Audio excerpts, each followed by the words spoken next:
Good morning. What is this? It's January 12th, 6:40 in the morning Central Time. Welcome to another Dulcimer Diary. I don't have a lot of time this morning, and it's cold in here. Or I would have worn a nice shirt for the video. Some people were saying, hey, when are you going to do another one? So this is it. Thank you for the encouragement. And I'd love to get more questions from y'all. I want questions. Sometimes I think maybe we live in a time when people aren't going to ask questions anymore. You know, you just get on the internet. And the irony of me complaining about that is you're watching this on the internet. And I'm making it for the internet. When I was young, I used to seek out older people with experience. I would be so excited to find somebody. You know, you would hear, hey, you need to call man so-and-so. He knows all about, whatever. It was so neat. That was our internet, right? You find some magazine you didn't know about, or an event, like a festival, or a person, or a group of people. Pretty cool how we used to seek each other out, and now we just, we've got the phone. Maybe we'll progress to something a little better. But in the meantime, here we are, y'all. I got this book from a neat guy. I almost called him an older guy, but he's very youthful. Geoff Black over in England. Wouldn't tell his full name, except he's got plenty of web presence. Check out his website. I wish I could remember the name of it. Geoff, if you read this or watch this, put it in the comments. I did just wake up. So this is the Penguin Book of English Folk Lyrics, Folk Songs. I am so asleep, but I thought I'll do this anyway. I'm going to do it anyway. Edited by Ralph Vaughan Williams and A.A. Lloyd. It's pretty cool. Geoff loaned or gave this to me. I think I forced him to give it to me. I just kept going, hey, what is this? Where can I get it? Geoff, if I have indeed stolen this from you, I hope you will text me today. So the first tune in this thing is called All Things Are Quite Silent. And it is an interesting tune. When I have a tune, the dog is eating a bone. That's a little loud there, Brecken. When I have a book and read a tune, I like to put it into my voice, even if it's terrible sounding. Something you certainly shouldn't do for, folks on the internet. Let's see. I look at the last note, although that's not always going to tell you everything. It's a D. And I look at the key signature. There are no sharps or flats. So this is in the key of C, with no sharps or flats. I don't see any accidentals in the measures. So if it starts on a D, it doesn't. It starts on an A, and then A, G, F. F is on the first measure, the first complete measure. So this looks Dorian. If you're in the key of C and you're starting and ending on what appears at this point to be a D minor, then we're probably in Dorian, not a guarantee. So when I sing this, I'm going to be thinking of minor, but I have to raise the 6th degree a half step. So I'm just going to pick a pitch. Yeah, we're in 3/4. Yeah, da dum ba dum ba dum ba ya dum bum. Ya da da yum bum ba da dum ba da dum bum. Ya da dum ba ya dum da da. Ya da dum bum ba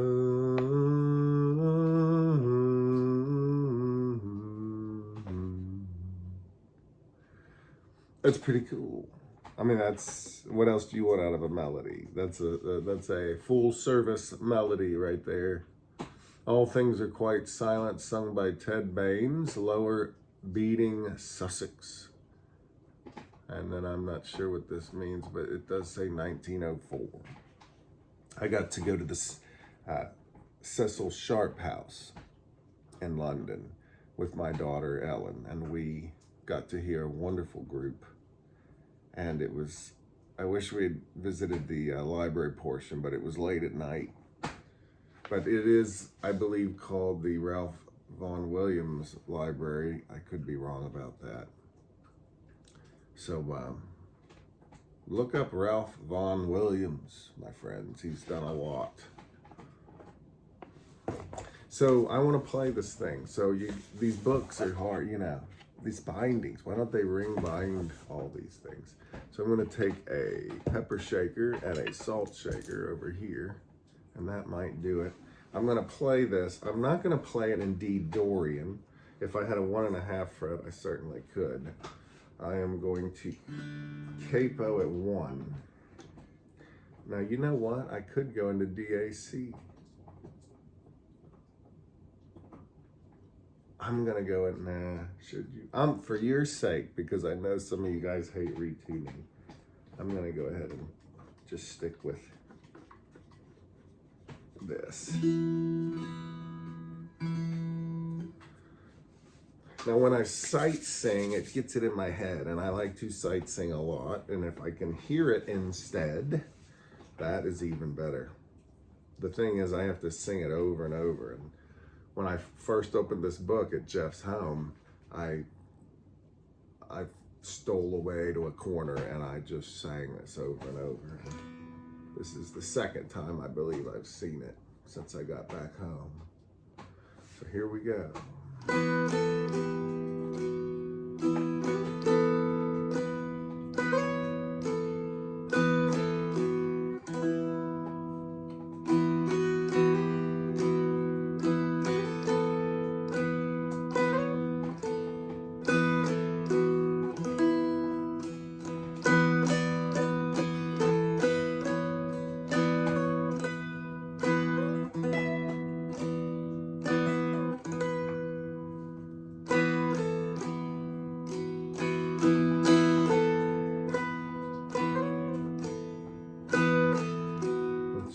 Again.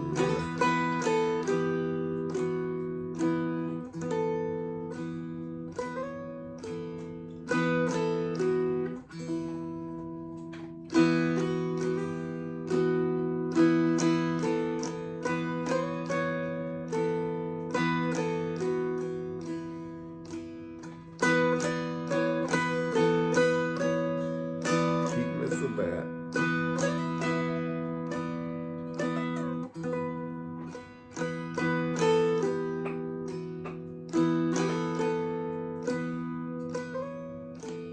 Beautiful. Put a little chord with it.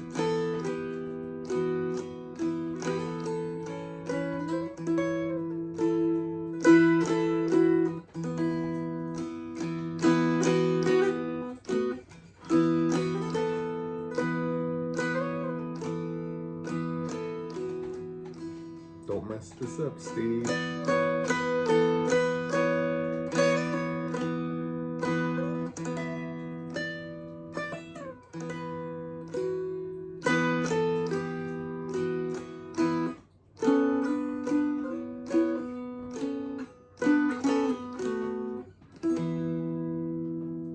That's a neat tune.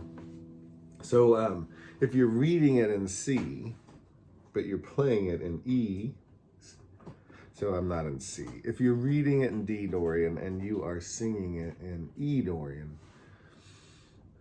you kind of have to convert what you're seeing on the page to numbers, is what I do. So I make, I'm reading this in D Dorian, I make the D's 1s, the E's 2s, and in my mind, these aren't fret numbers. I'm just numbering the notes of the scale.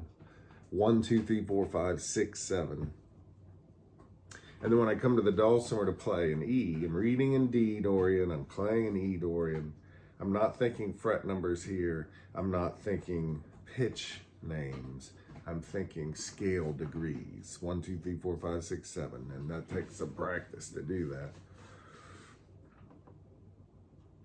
So this is one way to get a new tune. And for you, if you like this thing, I would rewind the video and hum along.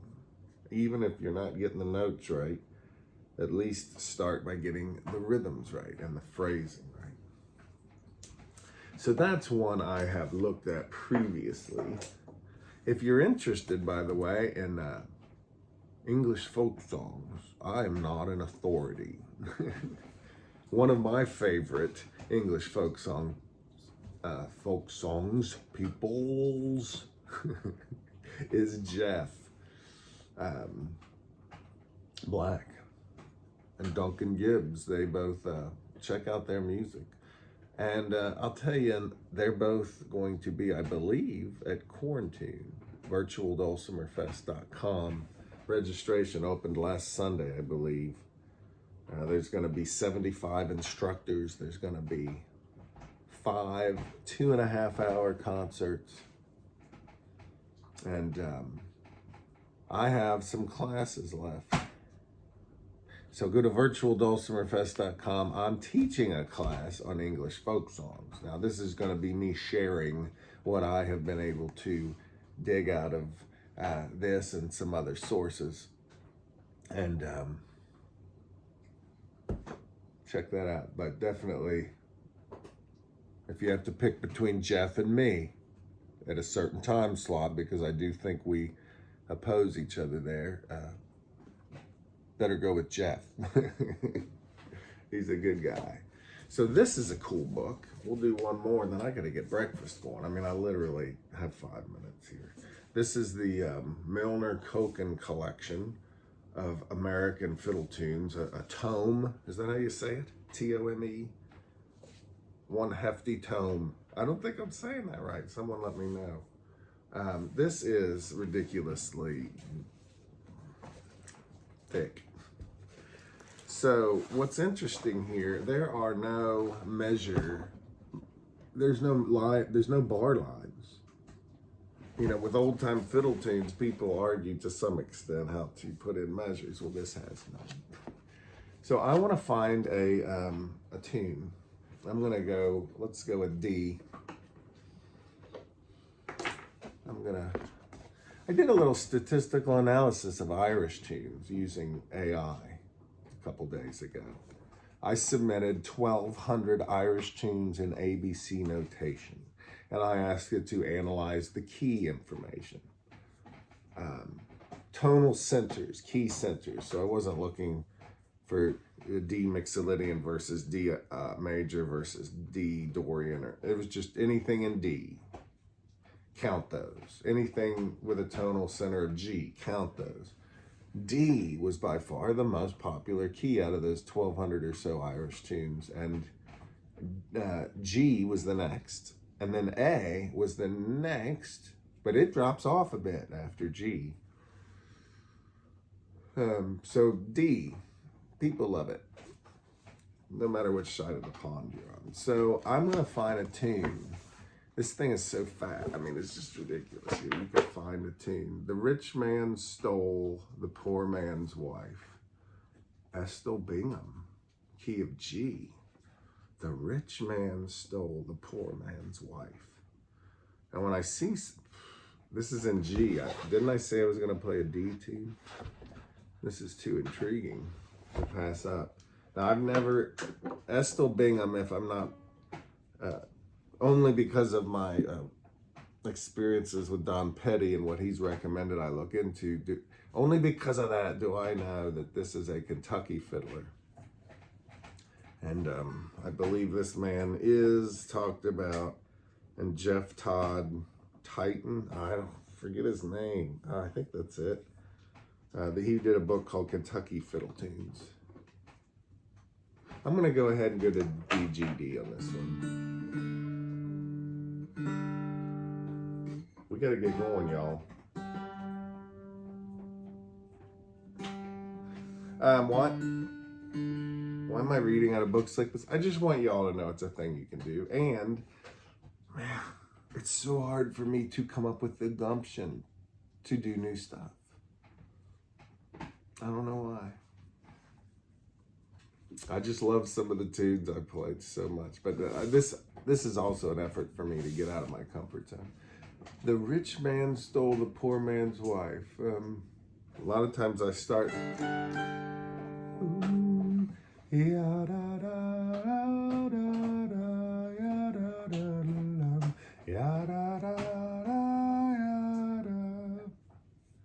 I think it's like that.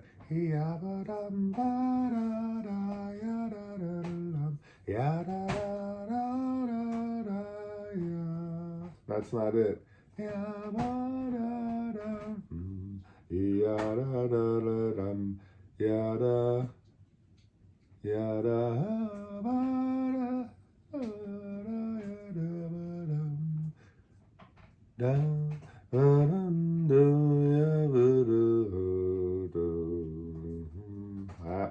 That's what happens.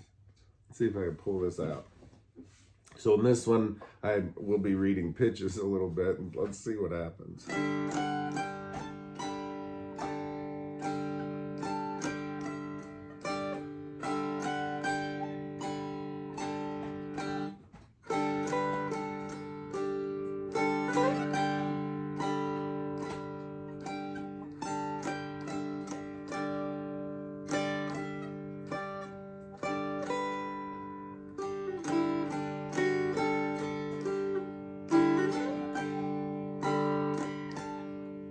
Slow it down, doesn't hurt.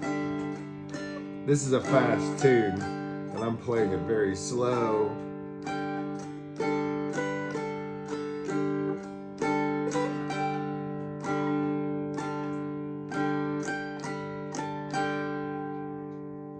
Almost. This is how it goes. Sight reading a tune. Not the best way probably to get this from me, but if I could find it online, and I bet you it's on YouTube, might not be. If it's not there, it's on slippery-hill.com. This is your homework. slippery-hill.com. Go down and click on, they have a section where they have tunes from books. Kentucky Fiddle Tunes is the name of the book by Jeff Titan, I think. Hope I'm getting that right.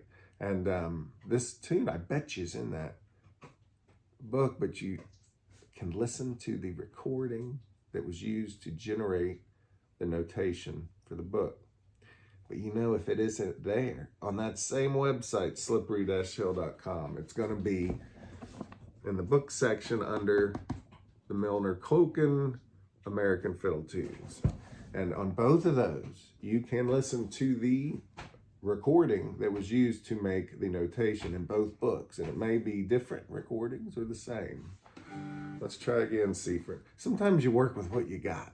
You know, I know the best way to do this is to hear it played in the room, either by a person or a computer or, you know, a CD. And then for me to sing along with it over and over and over, not worry about getting every little note. And sometimes just focusing on the rhythm and phrasing, but using my face and my vocal cords to make it happen. That's the best way for me. And then I can do it by ear. I can come to this book, but I'm going to go back to the book because I got to wrap this video up and I have to rescue my honor here. All right, here we go.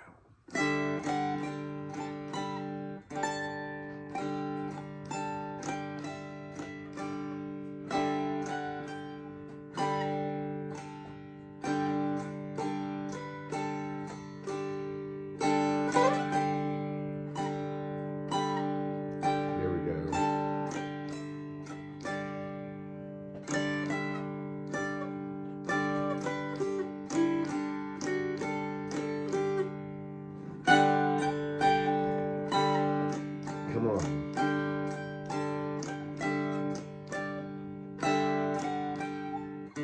Can't believe I'm doing this in front of the camera.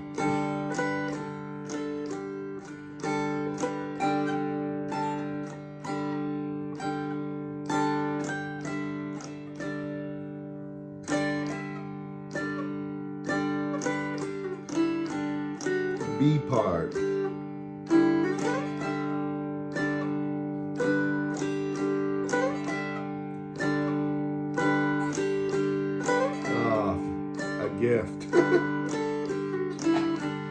the reason I say that is it's not too bad. This is a good tune. I'm not doing it justice. This is just like a first date with a melody. Back to the A part.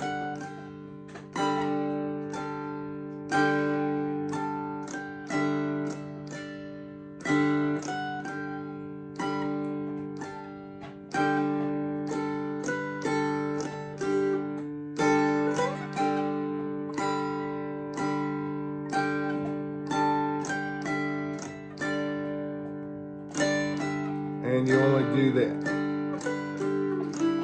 do the A part once. Here's the B part.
The rich man stole the poor man's wife. It's a good tune. Now, if I really want to get better at this, I will start by this is just what I like to do. I like to see, what does Don Pedi think of it? Because he has been an inspiration to me in many ways. And he's got a heck of a mind for this stuff. He's devoted his life to a lot of these old fiddle tunes. So I want to, I defer to his experience with this. But I also want to go check out that slippery-hill.com and listen to this Estill Bingham, the fiddler, see what he's doing with it. I want to sing along over and over again. And it will evolve. This is just the beginning. Whether you're learning by ear or watching people's hands or reading music, when you're trying to pick up something, don't forget the value of singing and listening deeply. Listening. Singing though, man. Sing along with it, even if it's pitiful. Do it over and over until your brain stops telling you to quit. I am also teaching a class on learning the old ways. And it says something like, learn the way Grandpa learned, or something like that. I think a lot of older players could read music sometimes, but mostly I don't think they did. I think mostly they would sing along. So many old timers would say, if you can sing it, you can play it. Well, I like reading too. It's an adventure. And you can still be an ear player who gets a little better at reading from time to time, or vice versa. I have to get the food in. I'm going to do a quick one this morning. Thanks for hanging out with me. Man, somebody said you rambled a little bit in that last video. I know, right? I'll see you later. Take care.